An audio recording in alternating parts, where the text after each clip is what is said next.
அல்லாஹ்வுடைய பாதையில துஆ செய்யுது, தௌபா செய்யுது. ஏன்? யூனுஸ் அலைஹிஸ்ஸலாம் அவர்களை அல்லாஹ் ஒரு கட்டளையிட்டு சோதிச்சான். அந்த மக்களுக்கு ஃபத்வா செஞ்சுட்டு போனாங்க. இஸ்லாத்தை ஏத்துக்கல, ஒன்னும் தெளிவா விளங்கல, மக்கள் புரியல, கொடுமை, கொலை, கொள்ளை, அட்டுழி, அனாச்சாரத்தை ஈடுபட்டாங்க. யாரெல்லாம் இவங்களை அழிச்சுட்டு போயிட்டாங்க. திரும்பி வந்தாங்க. வந்து பார்க்கும்போது என்ன நடந்தது? அந்த மக்கள் நல்ல சந்தோஷமா இருந்தாங்க. ஒரு நபியுடைய துவா நீ ஏத்துக்கொள்ளலையே, ஏன் துவா நீ ஏத்துக்கொள்ளல, அப்ப நான் எதுக்கு இந்த பணி செய்யணும் கோவிச்சுட்டு அல்லாட்ட போனாங்க. அல்லாஹ் என்னஞ்சா மீன் வயிற்றுல பிடிச்சிட்டான். அல்லாஹ் ஒரு சோதனை கொடுத்தா, அந்த சோதனை மீறி நபி போனாங்க கோவப்பட்டு, யூனுஸ் அலைஹிஸ்ஸலாம் மீனத்தை பிடிச்சிட்டாங்க.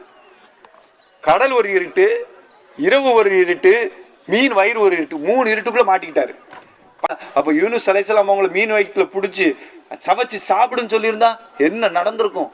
ஆனா அல்லாஹ் அங்க பாருங்க, தன்னுடைய அடியான் இடத்துல ஒரு சோதனை வரும்போது அந்த நேரத்தில் தன்னுடைய அடியான் தன்னிடத்துல அபயம் தேடுதானா, தன்னிடத்துல பாதுகாப்பு தேடுதானா, தன்னிடத்துல தௌபா செய்தானா, பாவ மன்னிப்பு கேட்கிறானா என்பதை பார்க்கின்றான்.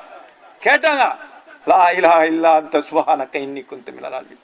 யா அல்லாஹ், எனக்கு நானே நான் அநீதம் செய்து கொண்டேன், உன்னுடைய சோதனையை தாங்காமல் நான் வந்து விட்டேன், என்ன மன்னிச்சிருன்னு சொன்னாங்க. நபி ஸல்லல்லாஹு அலைஹி வஸல்லம் சொல்றாங்க, யூனுஸ் அலைஹிஸ்ஸலாம் அப்படி மட்டும் பாவம் கேட்கவில்லை என்று சொன்னால், பாவ மன்னிப்பு கேட்கறன்னு சொன்னா கியாமத் நாள் வரைக்கும் மீன் வயித்துல இருந்திருப்பாங்க. நபி ஸல்லல்லாஹு அலைஹி வஸல்லம் சொல்றாங்க. அதே மாதிரி ஆதம் அலைஹிஸ்ஸலாம் தவறு செஞ்சு சொர்க்கத்துல இருந்து தூக்கி போட்டானா அல்லாஹ்?